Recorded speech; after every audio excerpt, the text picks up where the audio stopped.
Welcome to the Costa Rica Travel and Living podcast. I'm your host, Adam Baker. This week's episode, I chat to Joaquín Rodríguez. Joaquín is the co-owner of Stay in Costa Rica, the rental business inside Los Sueños Resort and Marina, offering high-end vacation rentals and amazing villas for your vacation stay. Joaquín originally came to Costa Rica with his then girlfriend and now wife from Buenos Aires, down in Argentina up to Costa Rica back in 2002, well over 20 years now. After 3 months traveling as a sabbatical, they got an amazing job opportunity with the then co-founder of the business, Larry Sanchez. And this opportunity afforded Joaquin and his wife, Leticia, an amazing opportunity to work here in paradise. They haven't looked back since. They've since raised their two young girls, their kids, in the local area, very close to the town of Jaco, here on Costa Rica's central Pacific coast. Barely an hour from San Jose. It's an amazing resort and a beautiful town to visit. If you're looking for food, to go surfing, some great tours as well. I highly recommend it. I have a great conversation with Joaquin. We chat about all the advantages of living in paradise, some of the challenges, including those more difficult ones that we don't always discuss, the emotional side about being so far away from our family, and the toll that that sometimes can have on us. So it's a really fascinating conversation. If you want to get in touch with Joaquin, you can find his information below. As ever, if you're enjoying this series and this episode, please give us a like and a thumbs up, and of course, subscribe to never miss a weekly episode. So without further ado, let's jump in to our conversation with Joaquin.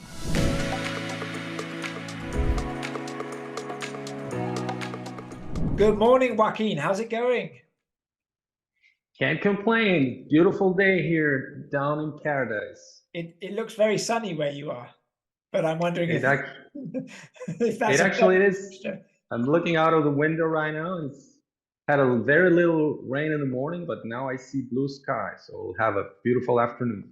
Very nice. Yeah, here in November in the Central Valley, it's still, we're waking up with cloud, which is quite rare, and the fog, and then the sun's burning it away around 8 o'clock, 9 o'clock. So we're in that beautiful transition period where you see a couple of showers in the afternoon, at least here in the Central Valley, and then really nice days, but still very hot.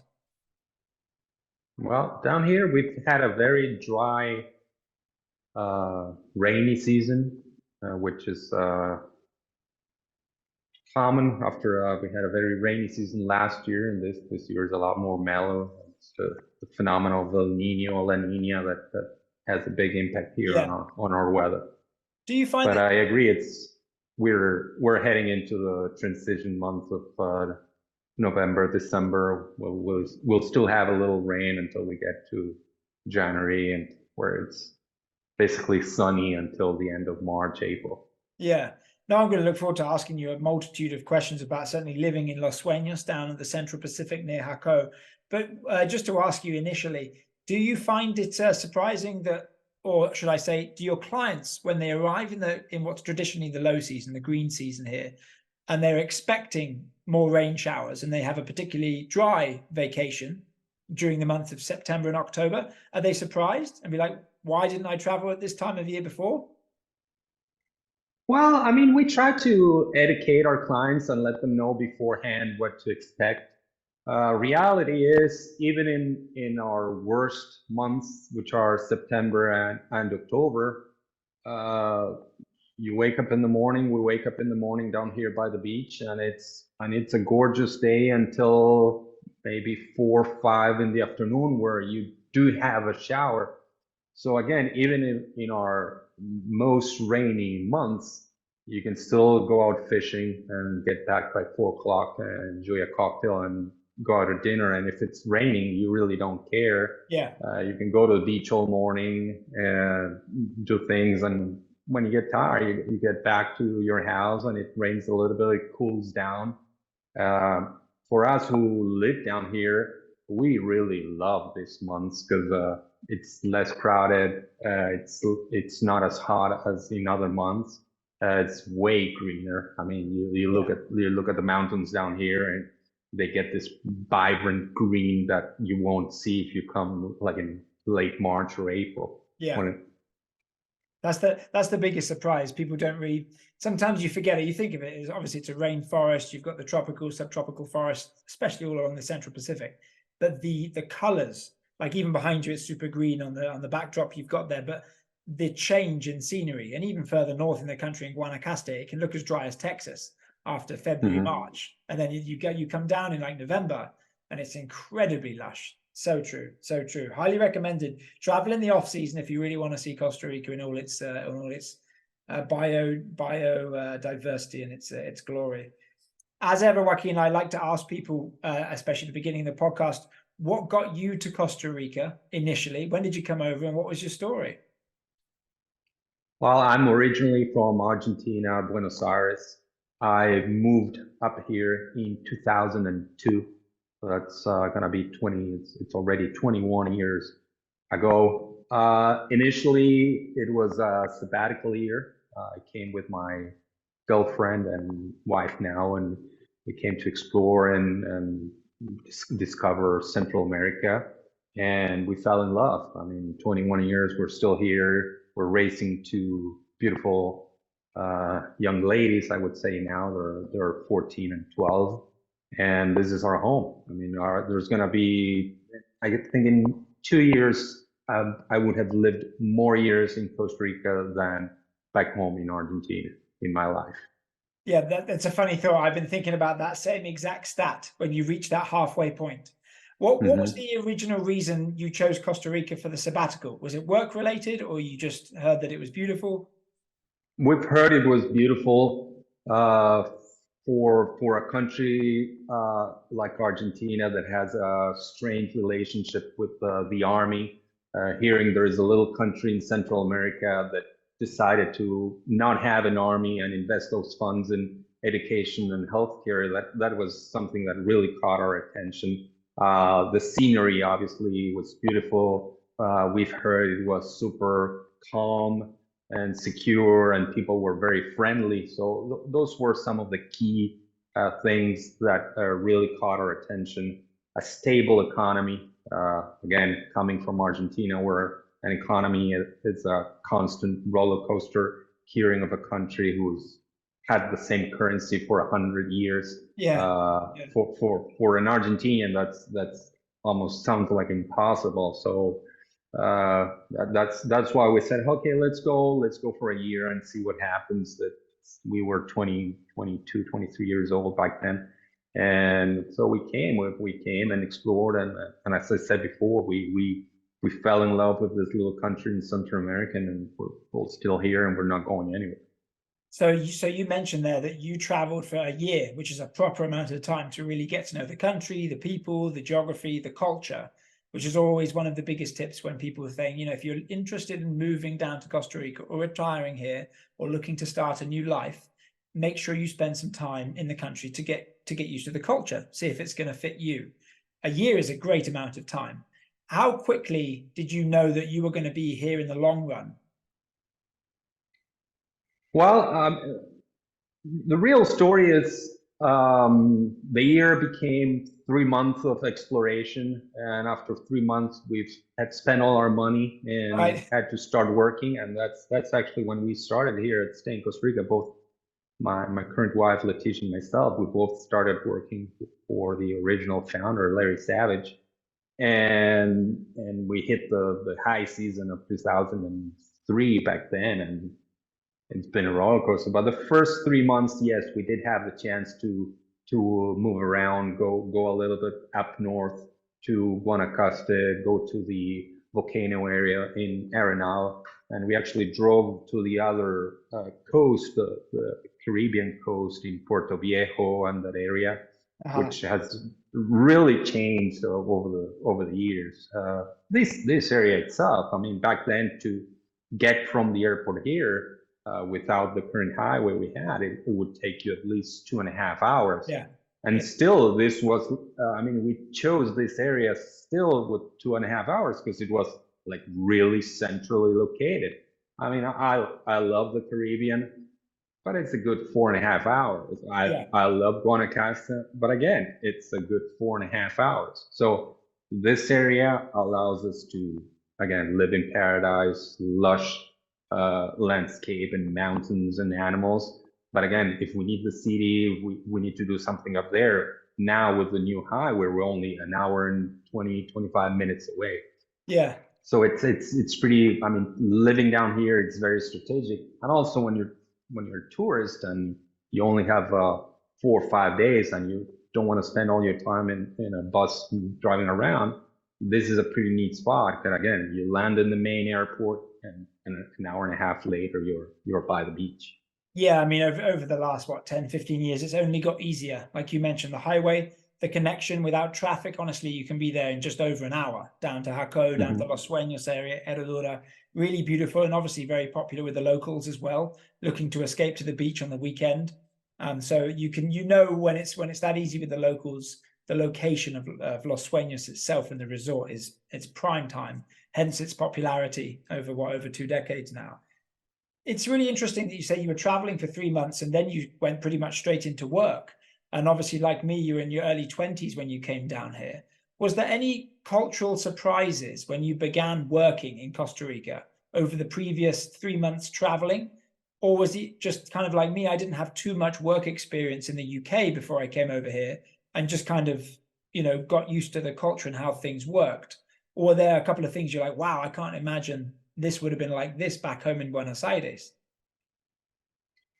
Well, I mean, the biggest surprise you get when you grew up in a big city like Buenos Aires, and you come to Central America, and especially when you live outside of the city, it's the calmness of the environment, the friendliness of the people and the lifestyle, do not leading. I mean, having to deal with cars everywhere and being stuck in traffic forever, which not only it's a waste of time, but it's also creates an ambience of hostility. I mean, cities in general are hostile, and down here by the beach, I mean, you don't get that ever. I mean, we were never stuck in traffic jams. You never have a hostile encounter when you're driving to your job, and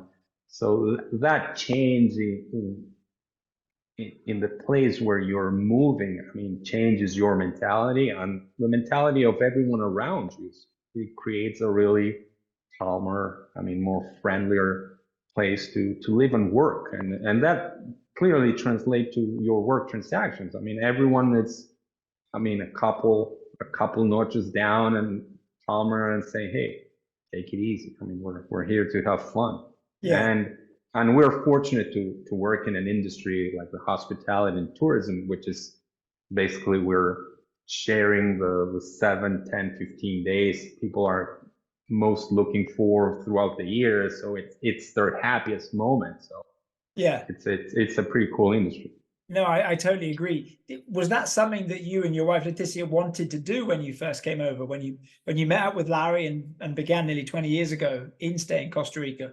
Was tourism always something that you had aspired to, or you just happened to fall comfortably into that position? Honestly, it's something that happened. We were in the right place at the right time.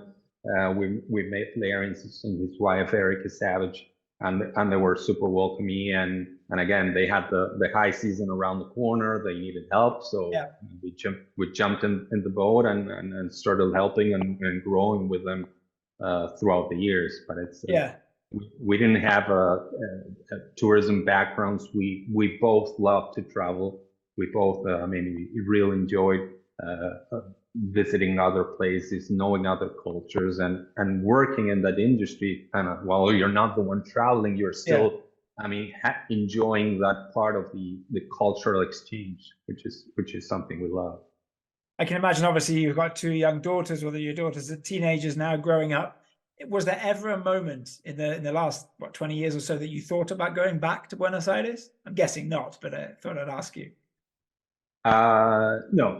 No. I mean, the reality is, yes, they're growing up in a small town by the beach where you don't have hundreds of options in education schools. but we're really fortunate. There are a handful of good bilingual schools they can go, and the way we see it is the things they might be lacking from a big school in the city, they're gaining by, I mean, being able to walk barefoot on the beach. I mean, eating sand over the first years. I mean, I'm The sure hard that life. brings some positive things to their health. And you see them. I mean, it's kids connected to nature who love being outside, love running in the grass, and Yeah. you can't really have that if you live in a big city. So it's one thing for the other. You kind of addressed one of my next questions was, you know, in your case, what's it like raising a family in a dream resort destination? You obviously mentioned a number of things there. Now that your girls are a little bit older, when they've gone back and seen their family roots and they've gone back to Argentina and they come back to Costa Rica, is there anything that they really miss? Or is there anything they find very difficult living near Jaco at an area like Los Sueños? What's the challenge for them, aside from all the great positive stuff? Well, I mean, anyone who's an expat, anyone who leaves his country and moves somewhere else, there is something you're leaving behind, which is friends and family, and that obviously has an emotional impact on anyone who's deciding to move somewhere else. Yeah, we live by the beach. Yeah, we live in paradise, but yeah, we have our families far away. We've been blessed too with the technological changes and the video call, and I mean, when we first moved, we would have to go to a pay phone on the road and put coins or call collect to our parents to let them know, hey, we're good, we're fun. And now even my mother, or even my wife's grandmother, who's in her 90s, I mean, she's technologically savvy enough to grab an iPad and type a few things and miss a couple of times, but on the third time, she's able to have a video conversation with her granddaughter and her grand daughters, if that's the right thing. Yeah, yeah. And so that kind of, I mean, closes the gap a little bit, but it's the hardest part of leaving your country, moving somewhere else is leaving family and friends behind. I mean, I'm not gonna lie to you. Yes, we live on the beach. Yeah, we'll see monkeys on a daily basis and toucans and stuff, and that's gorgeous. But yes, when you choose to, I mean, move thousands of miles away, you are choosing to leave that piece behind, and that's always hard. When we go back home, we go as a tourist, and when we enjoy the touristic things and we enjoy spending time with families. But whenever you're flying back home to Costa Rica, yeah, it hurts. I mean, even after 20 plus years, it still hurts. I totally agree with you. And I think as I've got a little bit older, and I'm approaching 20 years now as well, in the next couple of years, my time here, it's not something I've addressed with many other expats since I've started this podcast, mainly because I think many of the expats we've spoken to are probably from North America. So the connection of 2 hours to maybe 5 hours from New York, you always feel a lot closer. And I've spoken to a couple of Brits, but obviously, like Britain and southern Argentina, it's a long way to come, and that gap does feel larger. And you're totally right. The advent of communication and technology and those video calls, grandparents, my parents, even my sister's kids, you know, I don't see them as much now that I've got my own kid.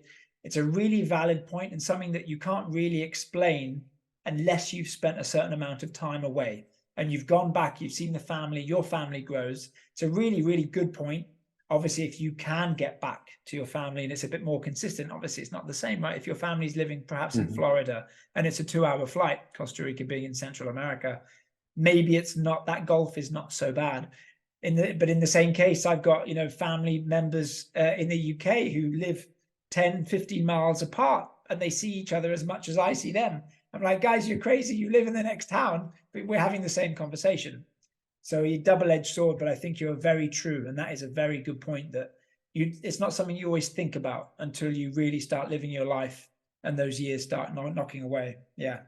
But hey, you know, like you mentioned, you get the beautiful nature, the wildlife, the beach, and you have that offset, but it doesn't make it any easier when you're going home. It's a very valid point. I wanted to ask you, obviously, as a business owner now, what some of the challenges you faced doing business in one of a very, very competitive industry, which is tourism, and then, you know, managing rental properties against clients in the hospitality industry, like hotels. Airbnb is now an issue. What were some of the cultural challenges, as well as the new technological challenges that you've had to juggle in the last few years?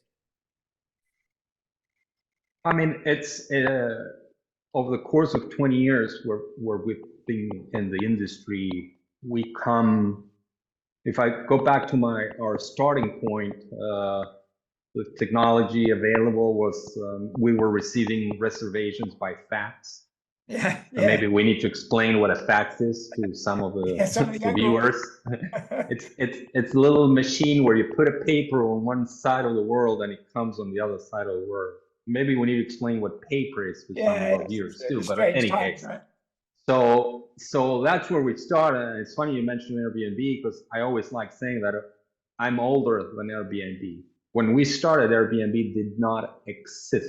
For sure. And even the whole vacation rental in the tourism industry, what's new? I mean, I remember knocking the door to travel giants like Expedia, Booking.com, and say, hey, I'm in the travel industry and I don't like to work with you.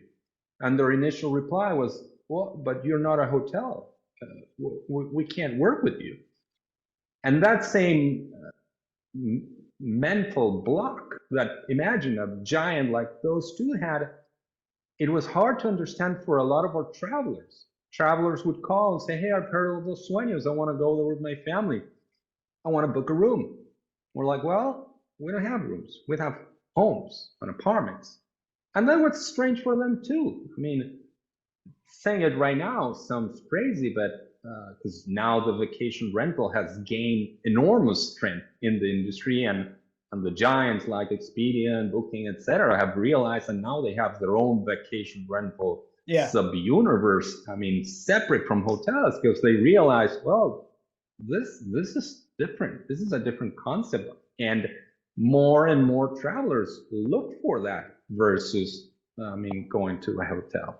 It's a different alternative. So we've come a long way. I mean, so going back to the question, our initial challenges were letting people know what we did and why they could still come and have a great vacation. So initial stay in Costa Rica, we had to mimic the hotel experience. So travelers and even travel agents would feel more comfortable working with us. We're like, oh, but I want to book a hotel. We were like, okay, we're a hotel. We have a front desk. We're available 24/7. Yeah. What else do you need from the hotel? Well, I want to help with food. Okay, we'll send a chef and he'll do breakfast for you in the morning. What else do you need? Well, that's pretty much what a hotel does. Okay, we're gonna do that, but instead of having you in a little room with a bathroom, I'm gonna give you a great 2-bedroom, 2-bath apartment where you and your wife sleep in 1 bedroom. Your kids have their own separate bedrooms. There's super privacy, but then you can all walk to the living room that's private for your family, and you can enjoy a meal all together and look at the pictures of your tour at the national park. Looking at 20 years, moving into the future, now everyone understands the concept, and that's not a challenge anymore. I mean, technology has advanced, enormously. We went from, again, the fax, where now all our properties are live in hundreds of sites around the world, and the calendar synchronized automatically and rates synchronized, and bookings come miraculously into our system. So it's been an interesting ride. It's incredible to ask you that question, and really the answer is you've that challenge that's faced you. You've created the emergence of that product in the market, which wasn't really there before.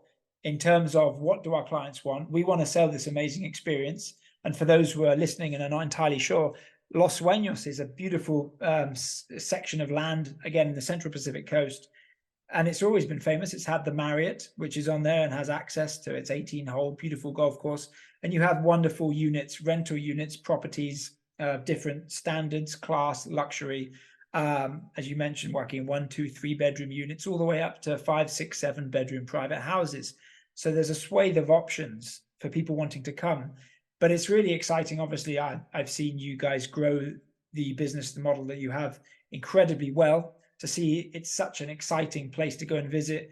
And obviously, if you're like me, you're living in San Jose in the Central Valley, many of my colleagues and friends, it's a lovely place to go for especially for the weekend, 2 or 3 nights, relax. It's not far away. It's great for kids, the access to the amenities, the beach club, like the one behind you, numerous beaches. I'm a huge advocate of Los Sueños, and it's great to see how you've adapted to that and really listening to the audience. So listen to your clients and go, what do you want? And then actually be able to serve them that. And then see the big boys, the TripAdvisors, the Expedias of the world turn around and go, you know what, this is a great job. Would you say there's anything else like what you manage in Costa Rica? I mean, there's a lot of vacation rental companies throughout the country. I think the majority of them have the Airbnb mentality. Again, I mean, what I mean by that is, okay, yeah, I'll book you unit 15. I'll send you a message with the door code and a little note saying, hey, this is a little restaurant you can go, and these are the popular activities, and bye-bye. I mean, make sure you shut the door when you go home. Yeah, yeah. We were forced into the hotel type of service from day one, and we kept that mentality still today. So we host we greet our guests here at the Marina Village. We go with them to the apartment. We show them around. We explain them how to use, and we're here for them throughout the entire stay. And actually, we had to learn the other way around, which is, especially with the pandemic, a lot of people, we were very close to our clients, and by close, I mean, we would walk hand by hand with them to the apartments and the houses. And with the pandemic, we were pushed back, and families were like, I mean, I appreciate what you're trying to do, but actually, I hate the word bubble, but I mean, yeah, I want to be with my bubble. I don't want anyone. And so we had to relearn the industry, and now we cater to both clients. We have one type of family who's I mean, needs the welcome, needs to be pampered, and so we're here for them. And then we have the other family who are very familiar with the resort. They're like, you know what, I appreciate what you're trying to do. I just know the drill. Give me the door code, and I'll go straight to the apartment and have my fan. And so we're here for both of them, and our business model is flexible enough where we can accommodate both needs. And so that was a big change in the way we do business. And so now we're in a hybrid that caters to both realities. And that's one of the advantages about coming out the other side of that pandemic, having had that experience and being able to serve both of those different types of niche markets. The specific needs are slightly different. Obviously, you guys work incredibly close with your clients and your guests that come down. The repeat business is amazing. I wanted to ask you, how many of your clients have asked you for help with relocation and actually look to buy property in Los Sueños? Because I know there's a number of clients that they love it so much, they buy a property and it's either a summer home or they come down and they live there. Los Sueños, it's a destination where most of my homeowners are investors who are looking to spend a while, maybe our fishing season, they bring their boat from December to March and go back home. But it's not many who decide to live here for the entire year. I mean, it's not. I haven't had that experience. I've had the experience of almost every single homeowner that it's in our portfolio was a traveler first. I mean, they came a couple of times. They really fell in love with things. Says, hey, this is something I can do more often, and it's a safe investment. So I'll buy a place down there. I'll use it whenever I want. When I'm using it, I'll rent it out, and I'll cover all my expenses. And that's something I've seen a lot. But having people actually moving down here, that's not as common. Interesting. How do you find the time spent in your local community? Do you, in terms of the expat community within Jaco, Herradura, the local town, the Los Sueños area, do you find yourselves mixing more with North Americans from the US, Canada? Are there many Argentinians, South Americans, or do you also find it a balance with locals as well?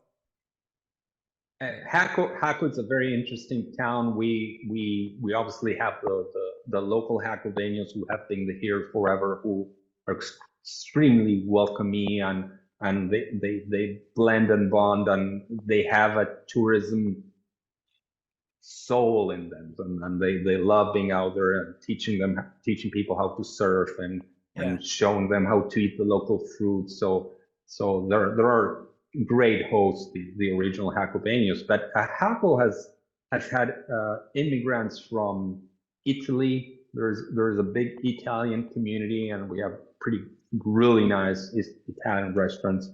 There is an Argentinian community. There are Spaniards.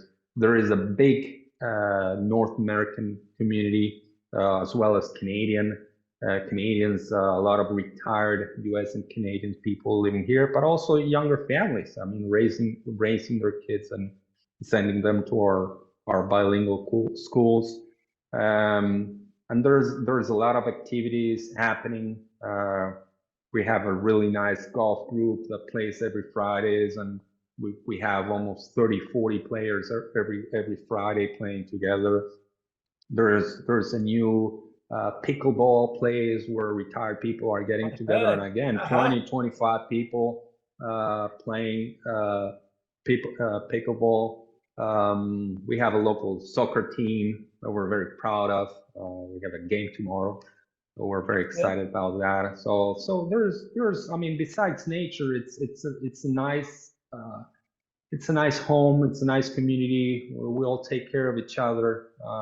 We respect our cultural differences. We're all embracing the pura vida concept, and being nice to each other and just enjoying life.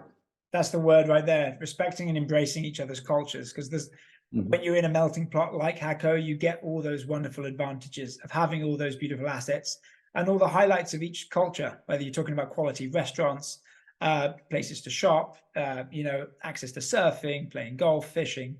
Very, very true. A question I wanted to ask you is, you live in paradise, you're raising your kids there at the beach. Where do you go on holiday now in Costa Rica when you're getting away for the weekend?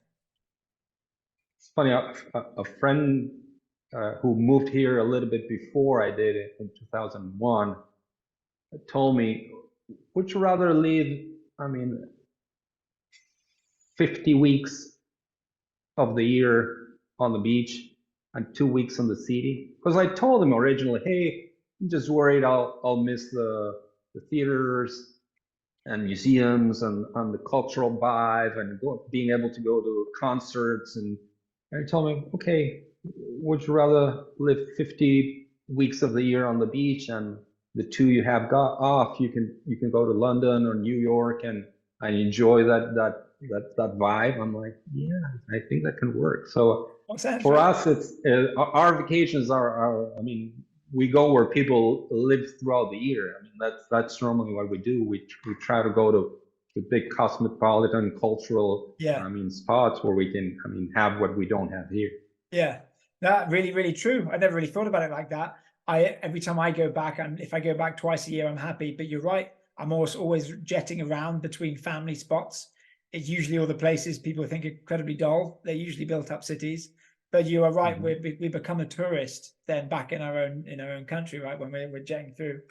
Joaquin, before I leave you, final question, as ever.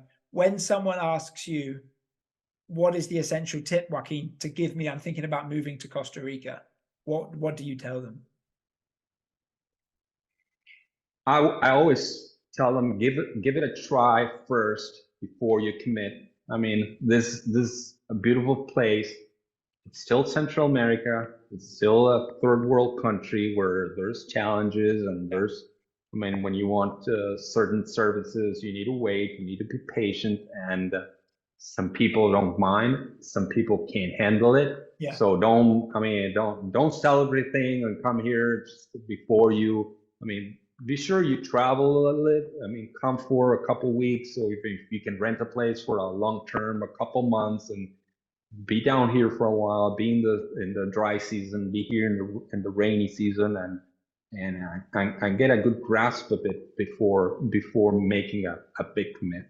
Yeah. Because I mean, again, it's beautiful. I'm super happy I did it, but it's not for everyone. I've seen many families that I've known over the years who love it, but after a while, they again, they need their families, they need their food, and they need their culture, and they go back home. Yeah, you mentioned a really good point there, chatting with you. Sometimes it's easy to think about when we reflect on it, but it's not something that's always said out loud. And that does have an impact after a while. But yeah, like you say, obviously come and visit, and also the different times of year, the green season and the other times in the off season when it isn't always super sunny and whatnot. It's important for you to get to know and see if that's something that works for you. Joaquin, I've had a blast chatting to you as ever. Hopefully catch you in person, no doubt, very, very soon. I will put your contact information below to those watching on YouTube, and also a link for sure to stay in Costa Rica, so anybody can come down and check out one of those amazing rentals and jump in that pool right behind you. Highly recommended. Thanks for your time. Adam, I appreciate the opportunity. Please share my contact information. If anyone out there is considering moving down and want to reach out to me with any questions, I would be more than happy to help them out. I mean, before I moved here, I had a million questions, and I was fortunate enough to have people up here who were already living in Costa Rica and really helped me out and make the initial moves. That's it. All about community. Good stuff. I'll hopefully chat you in the very near future, Joaquin. Take care. Take care, buddy. Take care. Guys, I hope you enjoyed another great conversation there, this time with Joaquín Rodríguez of Stay in Costa Rica down at Los Sueños Resort. As mentioned, you can find Joaquin's information if you have any questions about migrating or coming to live in this part of the world, or you're perhaps looking for a wonderful rental property for your vacation, or even a 5-star fabulous luxury villa in the rainforest overlooking the ocean down at Los Sueños. Make sure to reach out to Joaquin for more information. Please don't forget to give us a like or subscribe to never miss a weekly episode. If you have any questions for us or me, please let us know in the description box below, especially if you're watching on YouTube, and I'll get straight back to you. So, for myself, Adam Baker, I'll see you guys next time. Hasta la próxima.